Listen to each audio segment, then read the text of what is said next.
আসসালামু আলাইকুম রহমতুল্লাহ। ফিশিং ভিলেজের পক্ষ থেকে শুভেচ্ছা অভিনন্দন। আপনারা দেখেন আমাদের গ্রামের ছেলেরা কীভাবে মাছ ধরে, গ্রামের চিত্র। এবার এটা দেখেন কত সুন্দর মাছ ধরতেছে। যদি আপনাদের ভালো লাগে লাইক করবেন, কমেন্ট করবেন, শেয়ার করবেন।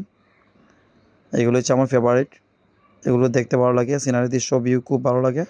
এর জন্য আমি এগুলো আপলোড করি আমার ইউটিউব চ্যানেলে, ফিশিং ভিলেজ 7700 চ্যানেলে।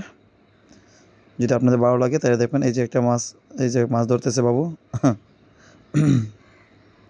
এই যে আরেকটা দেখেন মাছ ধরতে ধরতে ক্লান্ত হয়ে গেছে। দেখেন খুব সুন্দর লাগতেছে আলহামদুলিল্লাহ আমার কাছে। আপনাদের যদি ভালো লাগে লাইক করবেন, কমেন্ট করবেন, পাশে থাকবেন, সাবস্ক্রাইব করবেন। এটা হচ্ছে আমার ফিশিং ভিলেজ 7700 আমার চ্যানেল। যদি ভালো লাগে লাইক করবেন। দেখেন কেমন সুন্দর লাগতেছে ভিউগুলো, কত সুন্দর মাছ। এখানে কিন্তু সব ধরনের মাছ আছে, অনেক মাছ এখানে ছিল। তো সবাই ভালো থাকবেন। আসসালামু আলাইকুম রহমতুল্লাহ।